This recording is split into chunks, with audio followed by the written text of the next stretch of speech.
করেছে তা নয়, জীবন দর্শন অর্থে। এবং উনি যে ধরনের আমি বলবো যে জীবনকে ভালোবেসেছিলেন শত দুঃখদায়ক কষ্টের মধ্যেও। এবং আমি বারে বারেই এই কবিতাটা সবসময় বলি যে রূপনারায়ণের কুলে জেগেছিলাম, রক্তের অক্ষরে দেখলাম নিজেকে, ইত্যাদি ইত্যাদি। তারপরে সত্য যে কঠিন, কঠিনের ভালোবাসিলাম কারণ সে করে না বঞ্চনা। এবং কাজে সেই অর্থে যে সত্য কঠিন এবং সে করে না বঞ্চনা এবং তাকে গ্রহণ করার মধ্যে যে বলিষ্ঠতা আছে, আমি এটা বলি জীবনের নিগড় নির্যাস, সেটাই আমাদেরকে বাঁচতে সাহায্য করে। এই অর্থে যে মানুষ মানে ঈশ্বরের থেকে বড় হয়ে ওঠে যখন এটা গ্রহণ করে। কাজে সেই অর্থে আমি বলবো যে আমাদের সামাজিক দায়বদ্ধতা এসবের সঙ্গে শেষ পর্যন্ত জড়িত, কারণ মানুষ নিজেকে পরবর্তী পর্যায়ে উন্নীত করতে পারে যখন সেটা গ্রহণ করে।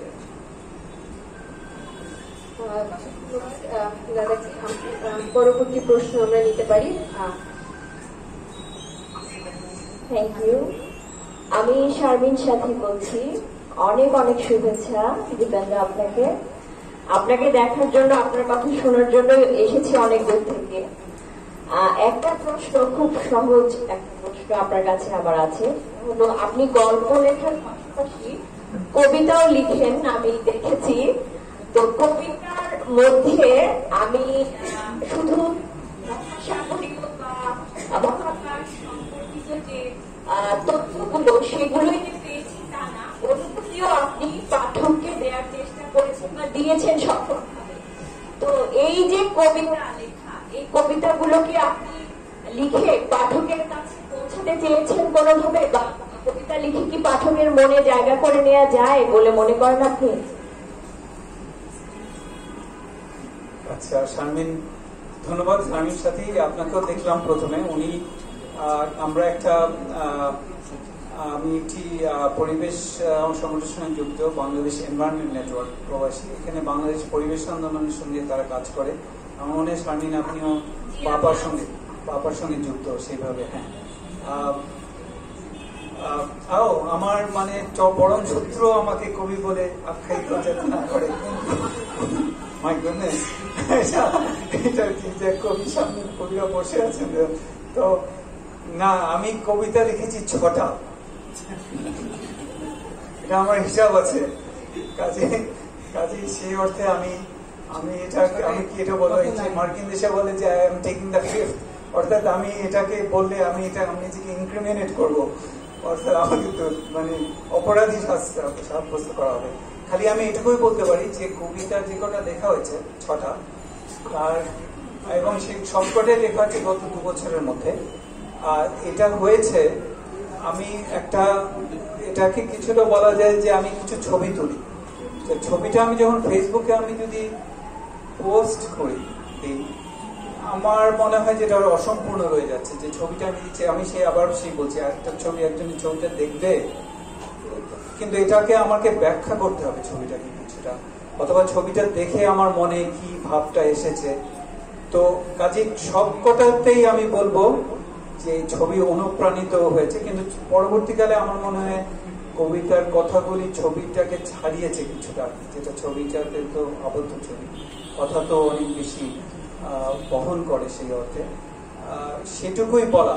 তবে শেষাবধি আমি একটু আগে যেটা বললাম এটার সঙ্গে ওই কবিতাগুলো জড়িত, যে গভীরতা যদি না থাকে এবং আমি যদি একটা ওই ধরনের বোধ, এবং এই বোধ মূলত দুটি বোধ। একটা হচ্ছে যে আমাদের জীবনের অসহায়ত্ব এবং এক্সিস্টেন্সিয়াল আংস্ট আর কি, যে অস্তিত্বের সংকট, এটা সবসময়ই আছে। আর এখানে আরেকটা হচ্ছে যে না পাওয়ার যে একটা বোধ, এটা আমাদের সবারই থাকে। সেটা প্রেমের বোধ হতে পারে, সেটা জীবনের নানাবিধ প্রতিষ্ঠার বোধ হতে পারে, পেশাগত জীবনে প্রতিষ্ঠার বোধ হতে পারে, কিন্তু সেই ধরনের একটা ক্ষোভ থেকে যায়। এবং স্বাভাবিকভাবেই আমাদের তো বেশিরভাগ কবিতাই তো সেলফ, আমি আজকে ইংরেজি কথা ব্যবহার করছি অনেকটা, সেলফ ইন্ডালজেন্ট, মানে কবিরা নিজের প্রতি খুব দুঃখ অনুভব করেন, তাই তো শেষ পর্যন্ত কি হতে পারত, কি হতে পারত ইত্যাদি।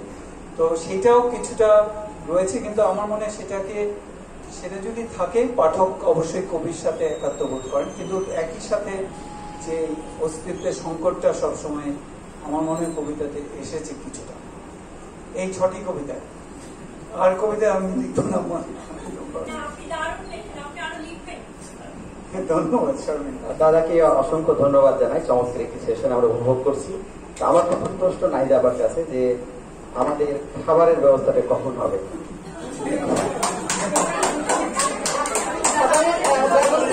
আচ্ছা, প্রথম প্রশ্নের উত্তরটা আমি দিয়ে নিই। সেটা হচ্ছে, এই আলোচনা রেখে আমি কোনোভাবে খাবারের দিকে মনোযোগ দিতে চাচ্ছি না। এই আলোচনার পরবর্তী পর্যায় পর্যন্ত যারা থাকবেন তাদের কাছেই খাবার পৌঁছবে।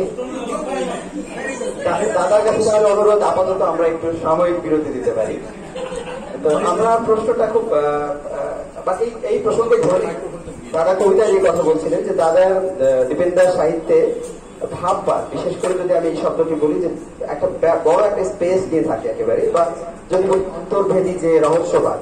তো আমার প্রশ্ন এই জায়গায় যে দাদা একজন বিজ্ঞান সাইন্টিস্ট, যে তিনি ম্যাটার সম্পর্কে খুব সজাগ। এই যে ম্যাটেরিয়াল যদি বলি, এখান থেকে যদি আমরা বলি মেটাফিজিক্যাল যে ওয়ার্ল্ডের গল্প তিনি অনেক সময় লিখছেন, তো এর সাথে মানে সবসময় সচেতন প্রক্রিয়ার মধ্য দিয়ে থাকেন, তাহলে চিন্তার ভেতরে এই ক্লাসটা দ্বন্দ্বটা তিনি পাই কিনা, ফিজিক্যাল মেটাফিজিক্যাল।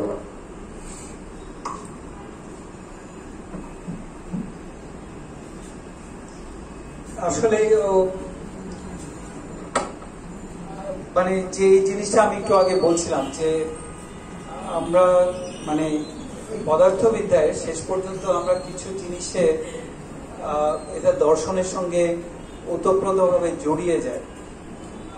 যেমন আমি বলছিলাম যে কিছু আছে, কিছু নার বদলে, কিংবা শেষ পর্যন্ত এটার কি অর্থ হতে পারে, কিংবা আদৌ আমরা যখন বাস্তবকে সংগঠিত করছি আমাদের মনের মধ্যে, সেটা কতখানি প্রকৃত বাস্তবের সঙ্গে জড়িত, এগুলোকে বিভিন্নভাবে ধরা যেতে পারে। যেমন একজন মনস্তাত্ত্বিক মনোবিদ, কিংবা আমরা যখন সাধারণভাবে একজন লোক আমাকে একটা কথা বলছে, আমি সেই জিনিসটাকে বিশ্লেষণ করে বলতে পারি যে আসলে এই কথাটা সে যে বলছে এটার মানেটা কি। এবং নিঃসন্দেহে মুজাফফর, আপনি এটা আমার থেকে অনেক ভালো জানেন, এবং আপনি তো মানে বিভিন্ন ধরনের সাহিত্যের তত্ত্ব নিয়ে গবেষণা করেছেন, এবং এই বিষয়ে আমার জ্ঞান খুবই সীমিত। আমি যেভাবে সবসময় জিনিসটা দেখি যে শেষ পর্যন্ত মানে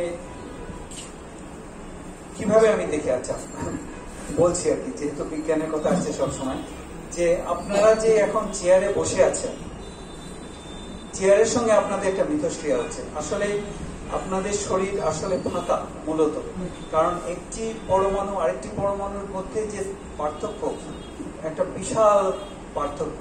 অর্থাৎ একটি পরমাণু হচ্ছে, যদি আমি একটা স্টেডিয়াম দেখি, স্টেডিয়ামের মধ্যে যদি নিউক্লিয়াসটা হচ্ছে একটা, আমি এই জল ভর্তি একটা গ্লাস যদি স্টেডিয়ামের মধ্যে রেখে যাই, তার সমস্ত ভর কিন্তু তার মধ্যে। আর ইলেকট্রন যেগুলি ঘোরাঘুরি করছে, এগুলি মাছি, তার মধ্যে কোনো ভর নেই। এবং মনে করুন ঢাকা স্টেডিয়ামের মাঝখানে আপনি এটা রেখে দেখবেন সমস্ত ভর এটার মধ্যে, আর ইলেকট্রনরা সমস্ত স্টেডিয়াম জুড়ে ঘোরাঘুরি করছে। এটা হচ্ছে পরমাণু। পরবর্তী পরমাণু হচ্ছে আরেকটা স্টেডিয়াম, এবং তার মধ্যে আরেকটা আপনি এরকম গ্লাস রেখে দিলেন। কাজে একটা গ্লাসের মধ্যে আরেকটা গ্লাসের দূরত্ব অনেক, মাঝখানে কিছু নেই।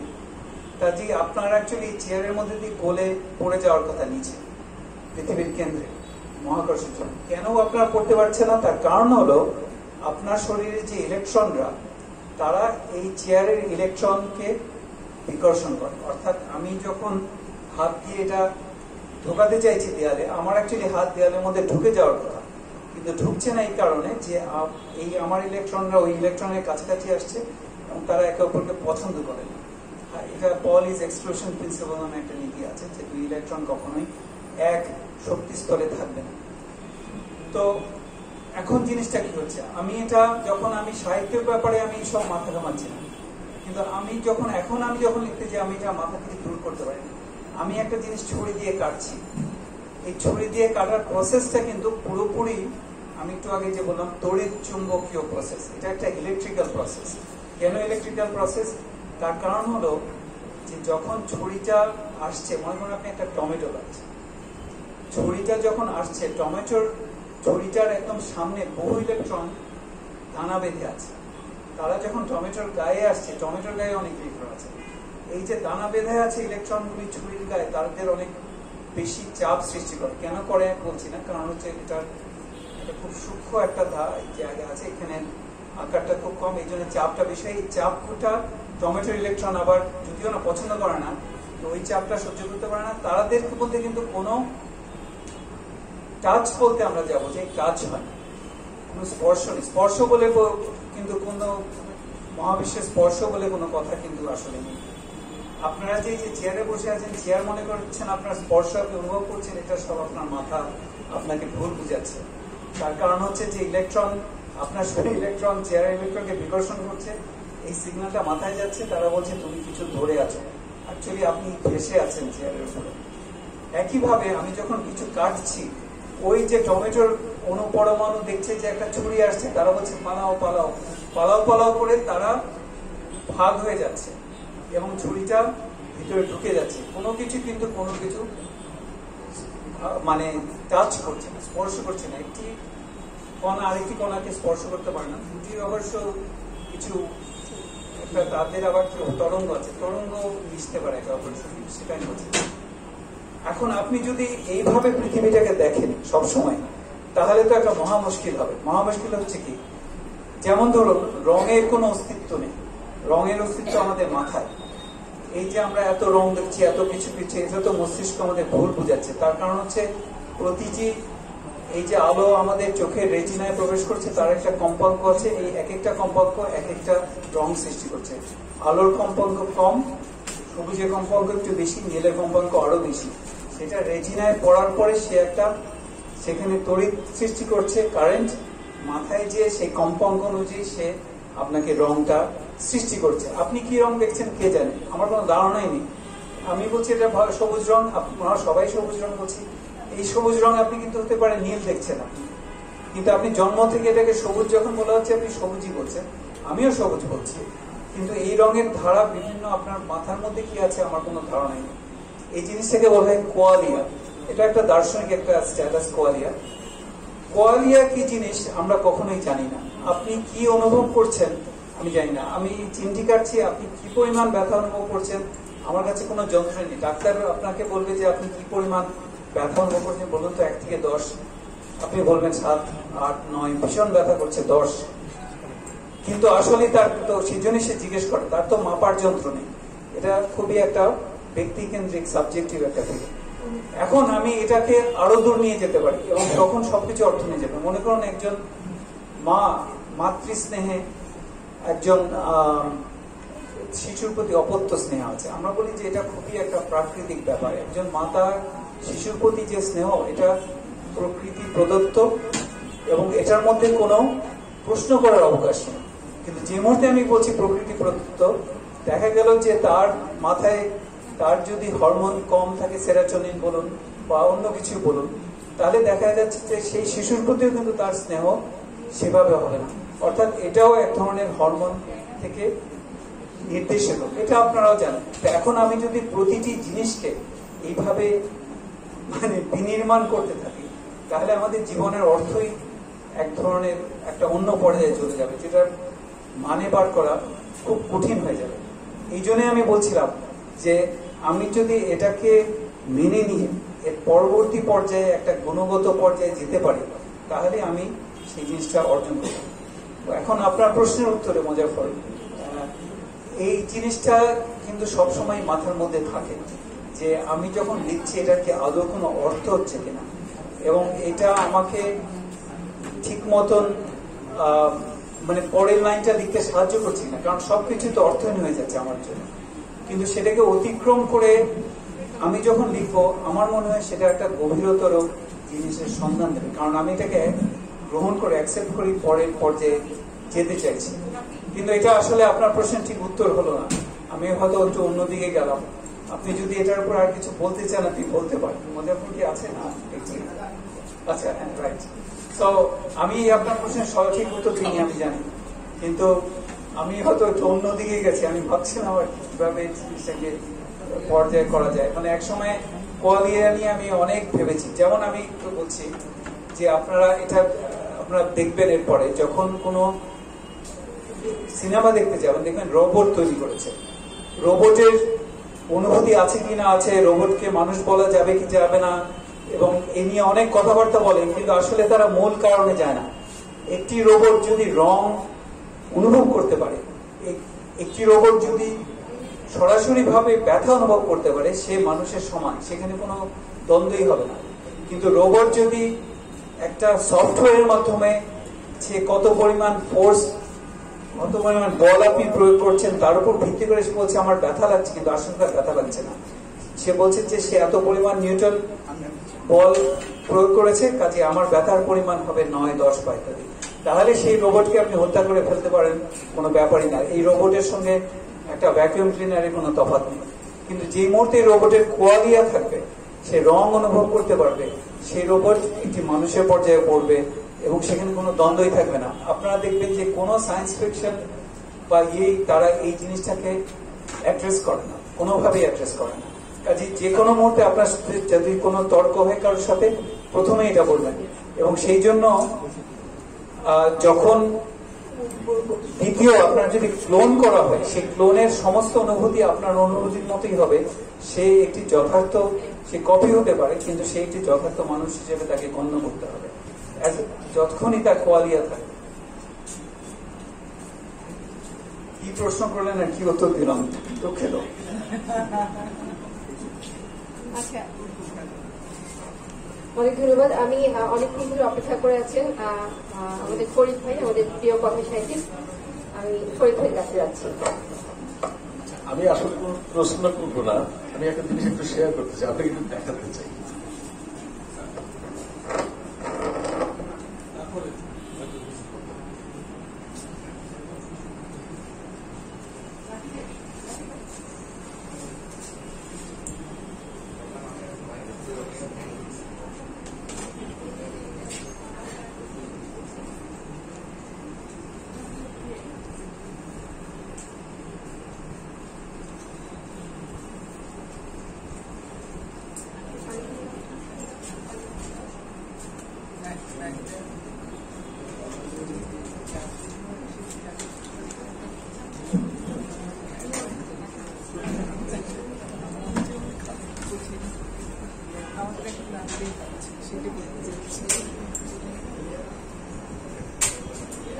ভবিষ্যৎ পরিকল্পনা আছে কিনা লেখালেখি নিয়ে আপনারা বরং কেউ প্রশ্ন করেন, আমি দাদার কোনো ভবিষ্যৎ পরিকল্পনা আছে?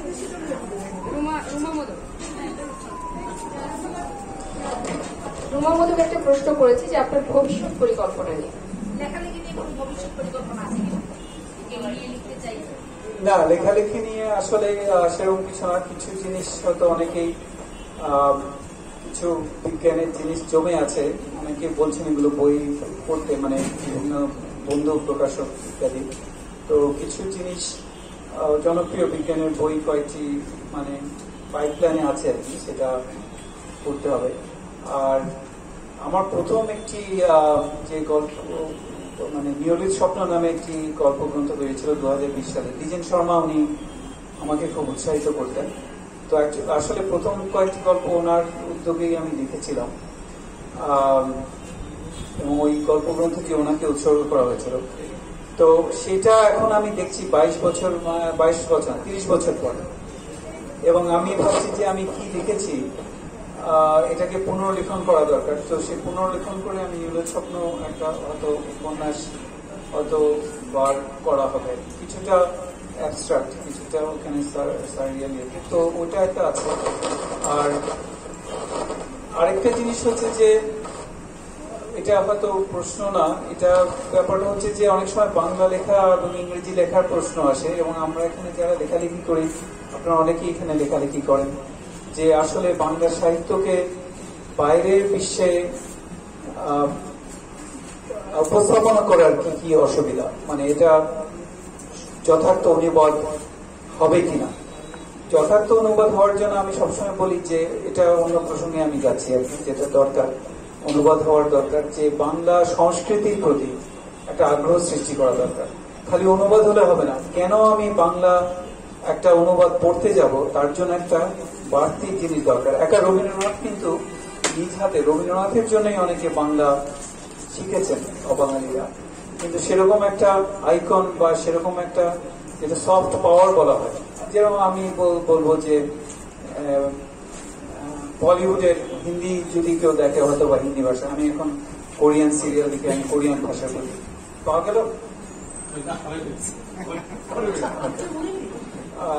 তো সেই জিনিসটা দরকার। আমি জানি যেমন মুজাফফরের একটি গল্প, ইংরেজি গল্প,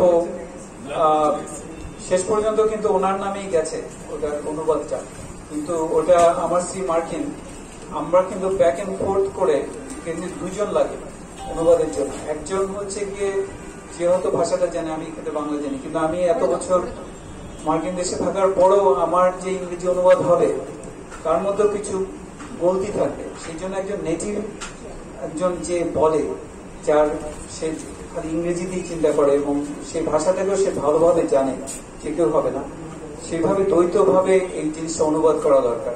আমরা অনেক সময় মনে করি আমরা ইংরেজি জানি বলে আমি অনুবাদ করে দিলাম, সেটা যথেষ্ট হলো না, এবং এই ক্ষেত্রে খুব কঠিন কঠিন মানে ভুল হয়, এবং সেখানে একটা যখন অনুবাদটা হবে, যে যাদের জন্য অনুবাদ করা হবে তারা যেন এটা বুঝতে পারে, সেই জন্য কিছু জিনিস করা দরকার আর কি।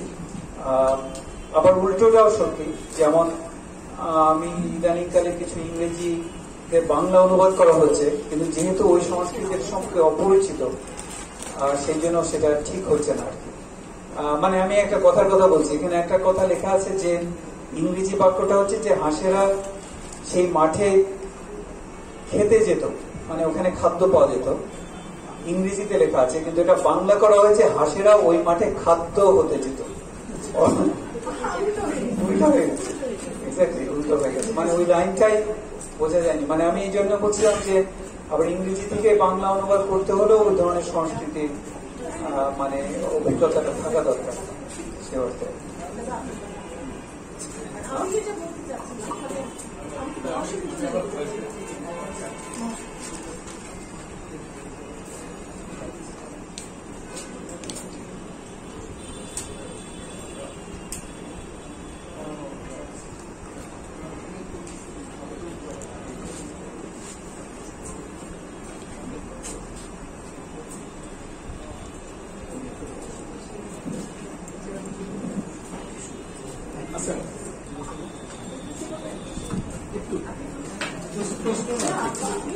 আমি বলতে চাচ্ছিলাম, আপনি যে কথা বলছিলেন সেটা হচ্ছে যে লেখার মধ্যে অডিও ভিজুয়াল ব্যবহার করা বা এরকম কিছু।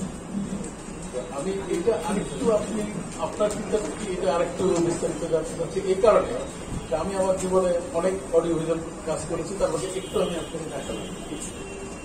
যেমন ভট্টাচার্য মানে আপনার বাবা মা দুজনেরই দীর্ঘ ইন্টারভিউ আমাদের করতে ছিল, এখন সামান্য কিছু আছে আর কি। শেষ পর্যন্ত আমার এই দীর্ঘ জীবনের যত ইন্টারভিউ, যত কিছু রেকর্ড করছি, কোনো কিছুই প্রায় নাই আর। তাহলে আমি যেটা মনে করি সেটা হচ্ছে অডিও ভিজুয়াল হচ্ছে, এখন আমি বিশ্বাস করি অডিও ভিজুয়াল হচ্ছে লিখে প্রকাশ করা, লেখাটাই বেশি গুরুত্বপূর্ণ, এবং আমি নিজেও এখন অডিও ভিজুয়ালের চেয়ে লেখাটা গুরুত্ব দিচ্ছি বেশি। কিন্তু আপনি যেহেতু অডিও ভিজুয়ালের কথা বলছিলেন, সেজন্য আমি একটু জানতে চাচ্ছি যে আপনি কিভাবে চিন্তা করছেন অডিও ভিজুয়াল লেখার? হ্যাঁ, এটা না, প্রথমে ধন্যবাদ। উনি আসলে আমাকে একটা এই মুহূর্তে দেখালেন একটা মানে ক্লিপ, সেটা হচ্ছে আমাদের পুরাতন ওয়ারি বাসার ছবিটা। মানে আমি দেখে খুব ইমোশনাল হয়ে গেছি, কারণ ওই বাড়িতে আমি বড় হয়েছি আসলে, এবং আমার বাবার চলে গিয়েছেন, মা গেছেন, মানে এটা আমার জন্য একটা অভূতপূর্ব একটা জিনিস। আমি খুবই মানে সে অর্থে ইমোশনাল এর মধ্যে। কিন্তু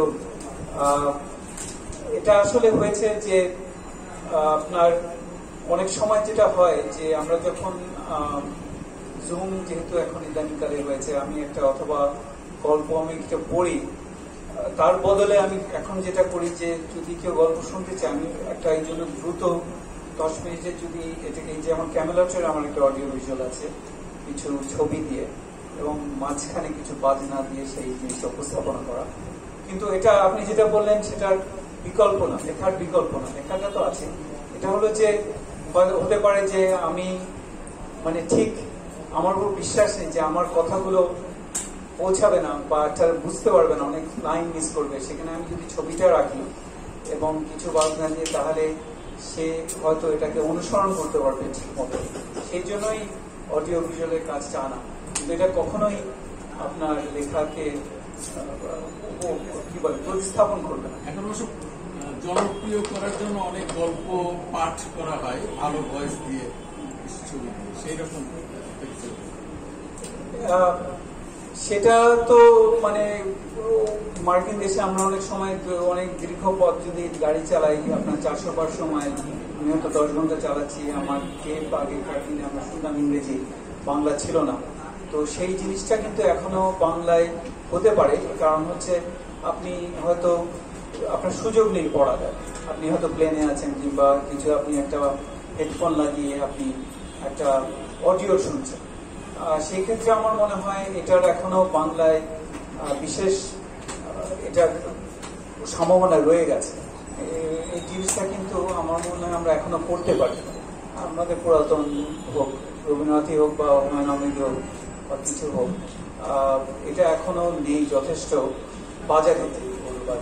কাজেই অডিওর ব্যাপারটা রয়ে গেছে। অডিও ভিজুয়াল হতে হলে আবার অবশ্যই বেশি অ্যাটেনশন লাগে সেই অর্থে। অডিওটা হ্যাঁ, আমি বলবো যে সেই অর্থে এটা আমি মোটামুটি ধনাত্মক ভাবেই দেখি। আচ্ছা দাদা, আপনার কাছে সুদূর প্যারিস থেকে ইমদাদ রহমান, আমাদের লেখক ইমদাদ রহমান একটা প্রশ্ন রেখেছেন। প্রশ্নটা যেহেতু তিনি সরাসরি করতে পারছেন না, কাজী আমাদের কাছে লিখে পাঠিয়েছেন, আপনার কাছে জানতে চাচ্ছি। মার্কেজ লেখালেখিকে বলতেন আনন্দময় ঘটনা, আবার এটাও বলেছেন লেখালেখি হচ্ছে ভেতরে বয়ে চলা এক গভীর দুঃখ। আপনার কাছে লেখালেখি বিষয়টি কি?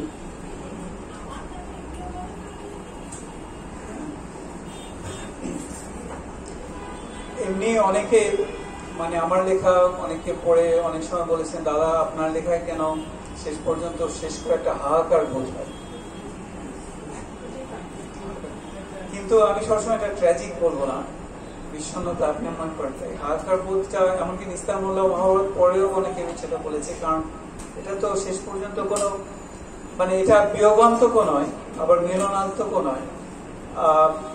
সেই অর্থে সে যখন জীবনকে আবার দেখছে যে কি হতে পারত, সেই জন্য কাজেই এটা আমাদের সবার জীবনেই থাকে।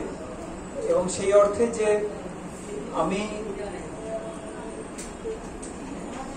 এটা কি বলবো আর কি, যে অমল কথাটা এসছে আর কি, অমল কথাটা যে অমল তো অল্টারিগো, তো আমাদের নানাবিধ অল্টারিগো থাকে, তো বেশিরভাগ অল্টারিগোই আমার মনে হয় কি পেলাম না সেই অর্থেই সেটা নির্মাণ করে, সেই যে আমি জীবনে কি হতে পারছি কি পেলাম না, সেটা তো পাঠক তো বলা যায় না।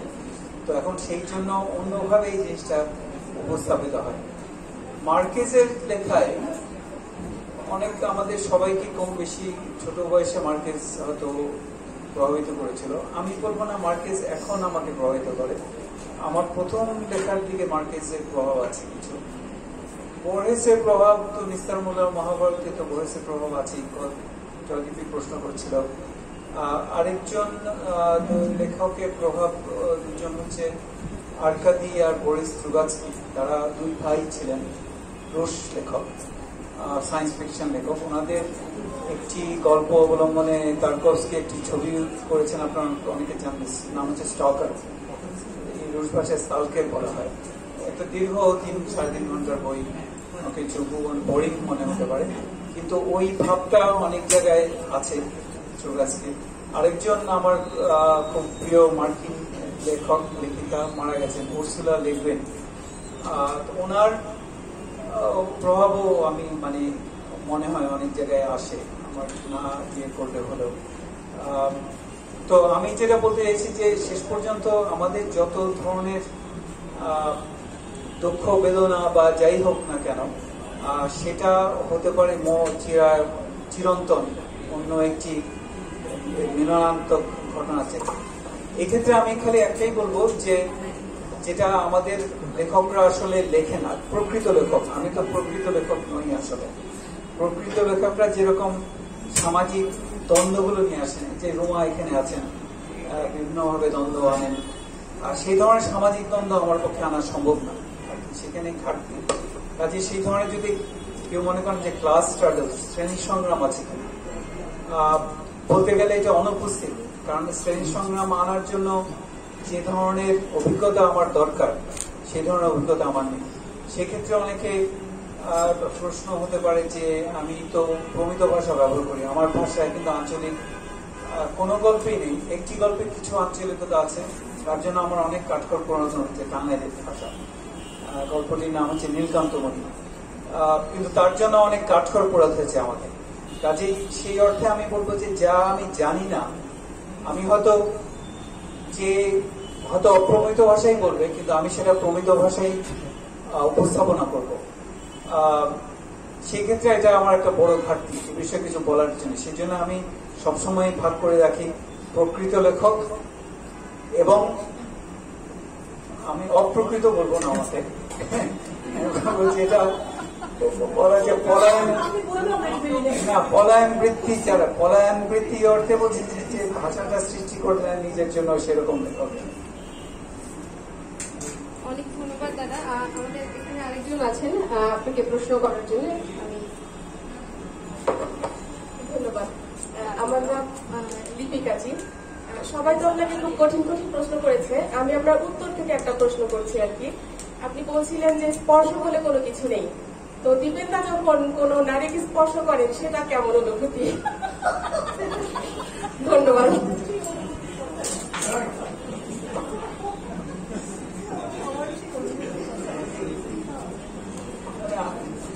আসলে আমার মনে হয় আপনি বলতে চাইছেন মানে এটা কি স্পর্শ অনুভূতিটা প্রকৃত কিনা, মানে আমি এটা ঘুরিয়ে বলি আর কি,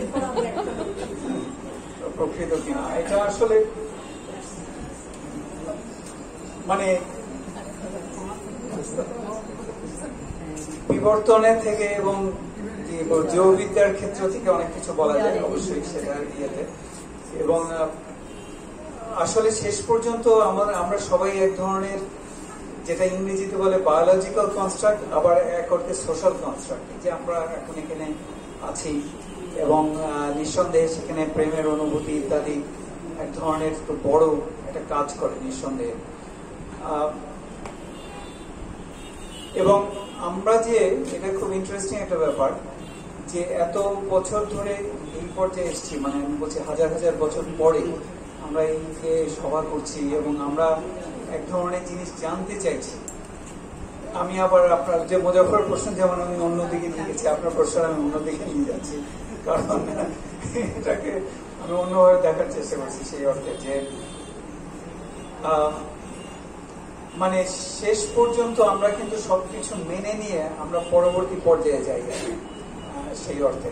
তো নিঃসন্দেহে ওই যে 6খানা কবিতা আছে, 6খানা কবিতার মধ্যে একটা কবিতার নাম হলো গিয়ে, আসলে আমি আমার কবিতা পড়তে চাই না, আমি পড়তে পারি কবিতাটা, এই জন্য আমরা চাচ্ছি এটা শারমিন জিজ্ঞেস করেছিল না কবিতা নিয়ে। যাক, অবশেষে আমরা কবিতা শুনতে পেলাম। কিন্তু এই ফাঁকে আমি একটু বলে রাখি, আমি যখন ব্যানারটা করছি তখন কবি বলা হয়েছিল, দাদা খুব বিনয়ের সাথে বলেছে এই নামটা বাদ দিলে ভালো হয়, কিন্তু এখন কিন্তু তিনি ঠিকই কবিতা পড়ছেন।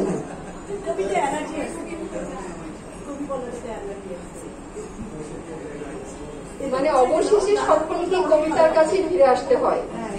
জি অবশ্যই, মানে একেবারে নিশ্চিত যে কবিতার কাছে ফিরে আসতে হয়। কবিতাকে ঘিরে ফেলবো, সেটা তো বুঝতেই পারছি। আমাদের যারা কবি বন্ধু আছে তাদের কিন্তু বলবেন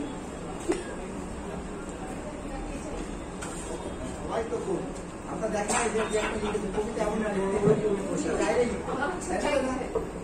কিন্তু এটা ওনার প্রশ্নের উত্তরে আমি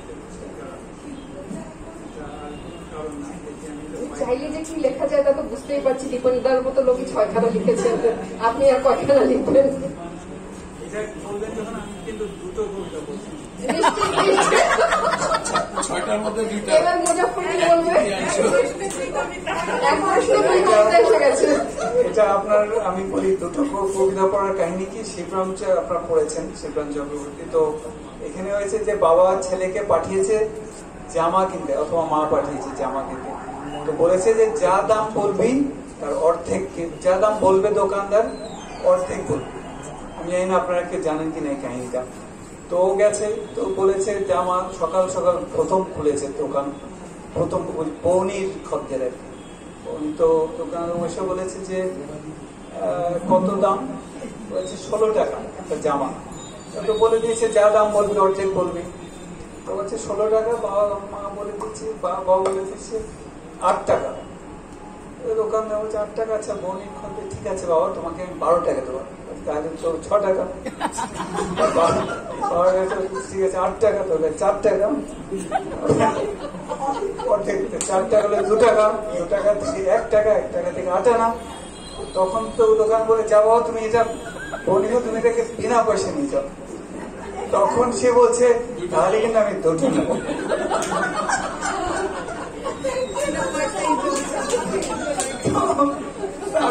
কবিতা যখন বললাম কিন্তু দুটোই বলবো।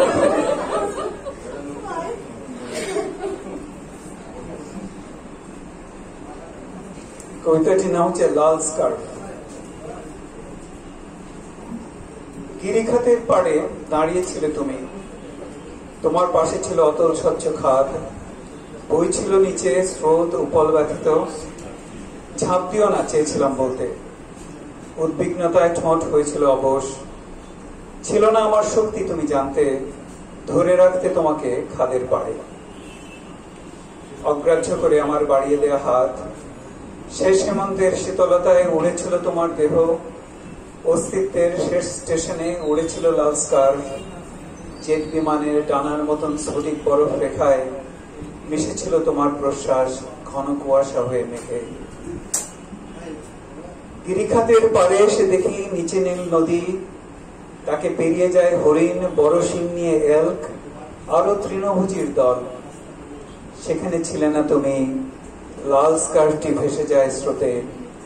দোলে দূর হাওয়ায় স্প্রুস, সাদা বার্চ, পপলার, সবুজ অ্যাসপেন। এভাবে তোমাকে হারিয়েছিলাম গিরিখাতের পাড়ে নীল নদীতে। মনে হলো এতদিন পরে দেহটিকে পেলে সাজাতাম তোমার অণুগুলোকে, বাঁশ আর খড়ের কাঠামোয় পুরে হৃৎপিণ্ড গড়তাম যত্নে, মস্তিষ্কের শিরা উপশিরা। সেদিন কাজের শেষে উঠেছিলাম নির্জন এক বাসে, ফ্ল্যাটে ঢুকে দেখি বসে আছো। বললে লাল স্কার্ফটা পেয়েছো কি? লাল স্কার্ফ ছাড়া বাঁধবে আমায় কিসে? হেমন্তের শেষ রঙিন সন্ধ্যায়, যখন গাছের শেষ হলুদ পাতাটি যায় ঝরে, যখন দূর মাঠ থেকে উঠে আসে আঙিনায় শীতের তুষার, কাঠামোয় পোড়া হৃৎপিণ্ড যখন জমাট বাঁধে সন্ধ্যায়, লাল স্কার্ফটি লাগবে তখন আমাকে জড়াতে বসন্তের উষ্ণতায়। আমার অবশ ঠোঁট নড়ে, বলে যেন শক্তি দাওনি আমায়।